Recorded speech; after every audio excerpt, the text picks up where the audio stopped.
हमने जिस तरह लोअरिंग इन वेपर प्रेशर को कॉलिगेटिव प्रॉपर्टी साबित किया और उसकी जो यूज है वो डिस्कस किया। अब हमने क्या लिया है, उसी के आगे जो दूसरी प्रॉपर्टी है एलिवेशन ऑफ बॉइलिंग पॉइंट या बॉइलिंग पॉइंट एलिवेशन भी बोलते हैं, इसको साबित करते हैं कि क्या ये कॉलिगेटिव प्रॉपर्टी है या नहीं है। तो हम इसके लिए भी एक डेरिवेशन करेंगे। इसके लिए क्या, तो क्या मैं ये लिख दूं कि अब जो टॉपिक है हमारा वो है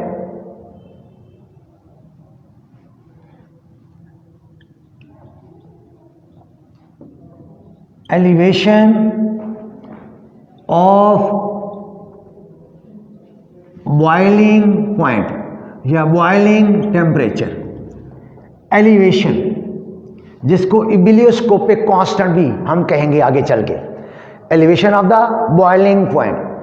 अब ये हमारा टॉपिक है। अब दोबारा मैं यहां पर लिख रहा हूं पर्पस। मकसद क्या है, मकसद ये है टू प्रूव दैट, ये साबित करना कि elevation of boiling point is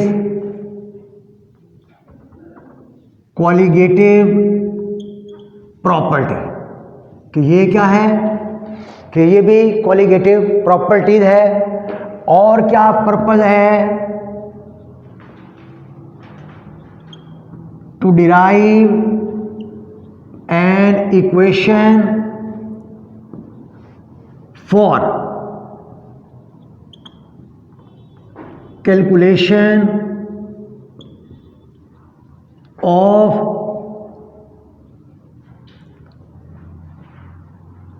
molecular mass of non-volatile solute। Non volatile solute का मॉलिक्यूलर मास पहले हमने रोल्स लॉ से निकाला, अब हम इस ग्राफ की मदद से एलिवेशन ऑफ बॉइलिंग पॉइंट की मदद से ये निकालेंगे। तो ये हमारा पर्पस है। और हेल्प क्या है, हेल्प वही इक्वेशन, हेल्प क्या है, वो इक्वेशन हमारी हेल्प करेगी। अब यहाँ पर कुछ देर पहले मैंने ये बताया है कि T2 minus T1 is equal to del TB।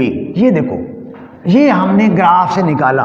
तो क्या यहां पर मैं हिंट लिख दूं, from plotted graph, from plotted graph, उससे हमने ये ऊपर वाली इक्वेशन डिराइव की है, T2 minus T1 is equal to del TB।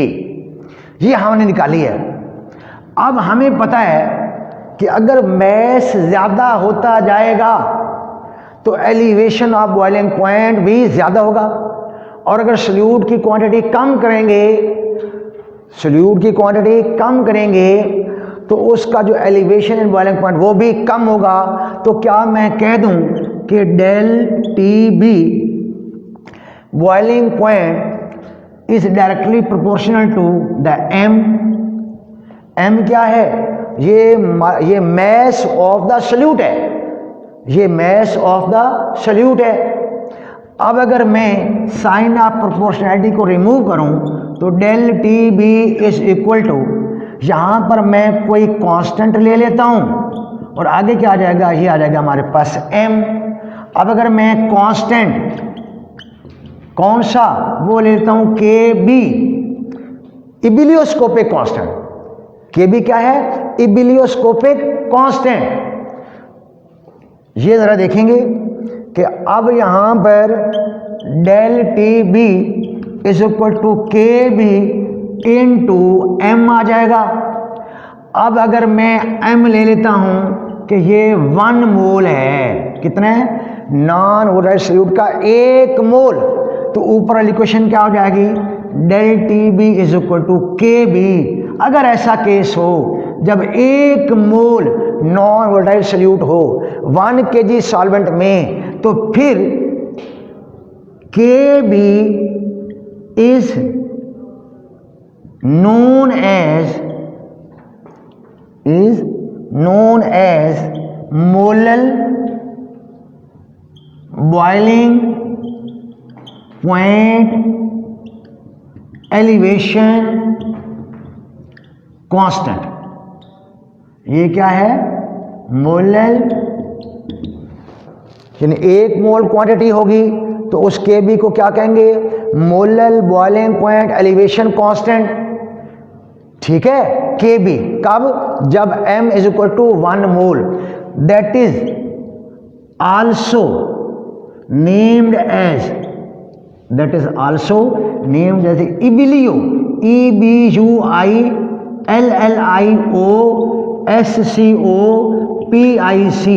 Ebullioscopic constant. इसको क्या कहेंगे? इबिलियोस्कोपिक कांस्टेंट कहेंगे Kb को।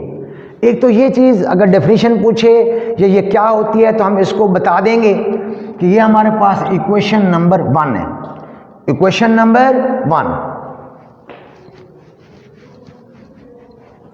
अब ये जो इक्वेशन नंबर 1 है, del T B is equal to K B into M. अब m की जगह हम अब m को मोलैलिटी कंसीडर करते हैं। m is also representation of molality। Molality, ये मोलैलिटी की रिप्रेजेंटेशन है। मोलैलिटी क्योंकि हमने जो सॉल्वेंट लिया है केजी में और सल्यूट लिया है मैश में। सल्यूट किस में लिया? वो मैश में। तो अब मोलैलिटी, अब अगर मैं मोलैलिटी m का पुराना फार्मूला लिखूं जो हम पुराने लेक्चर में देख चुके हैं, वो अगर मैं लिखूं तो यहां पर क्या आ जाएगा? W2, ये क्या है? वेट ऑफ या मैस इन ग्राम किसका? सल्यूट का, divided by M2 molar mass of the solute multiplied by 1 divided by, अब यहां पर क्या जाएगा? M1, ये molar mass of the solvent किस में होना चाहिए?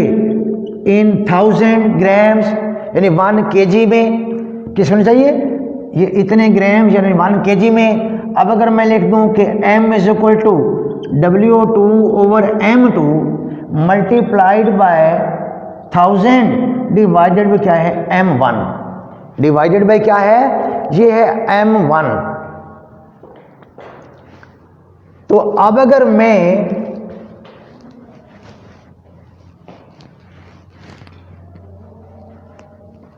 इक्वेशन 1 इसको मैं कह देता हूं कि ये इक्वेशन नंबर 2 है और वो क्या थी? इक्वेशन नंबर 1 थी।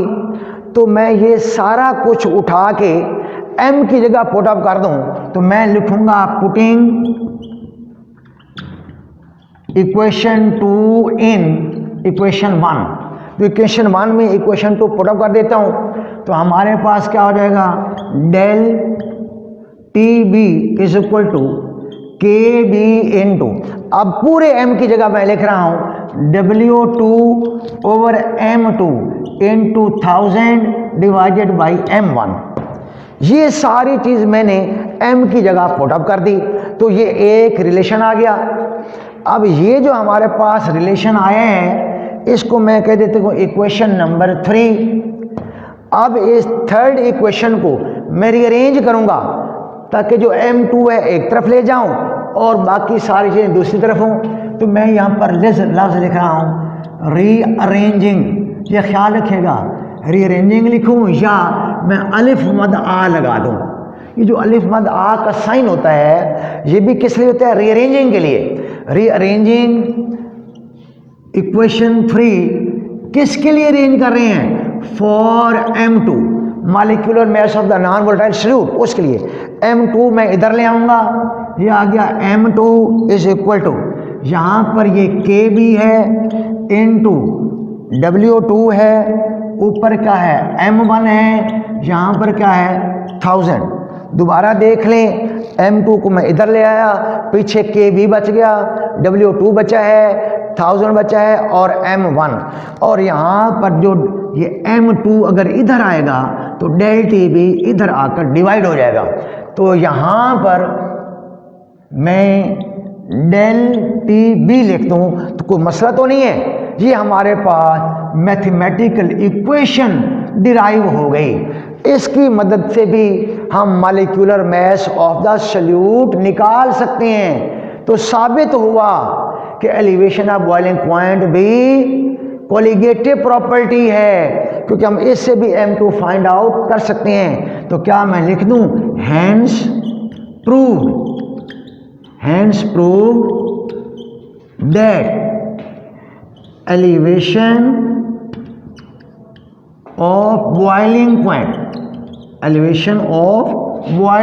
point is also colligative property,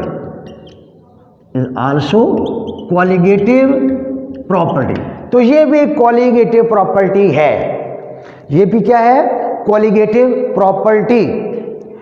और इससे भी हमने क्या कर लिया, M2 फाइंड आउट कर सकते हैं। कब, जब बाकी इन सब चीज़ों की वैल्यूज नोन हो, KB भी नोन हो, डेल टी भी नोन हो, W2 M1 नोन हो, तो हम M2 की वैल्यू कैलकुलेट कर सकते हैं। और यही पर्पज़ है किसका, कोलिगेटिव प्रॉपर्टीज़ का, जो हम शुरू में डिस्कस कर चुके हैं कि कोलिगेटिव प्रॉपर्टीज़ का जो मेन मकसद है वो क्या, कि हम नॉन वोलेटाइल नॉन इलेक्ट्रोलाइट का जो सॉल्यूशन है उस सॉल्यूशन में इस सॉल्यूट का जो क्या निकाल सकते हैं, मॉलिक्यूलर मास इन ग्राम, वो फाइंड आउट कर सकते हैं। कोई मसला, बिल्कुल इसी पैटर्न पे हम इस चैप्टर का जो आखिरी टॉपिक है, छोटा सा टॉपिक इंशाल्लाह नेक्स्ट टाइम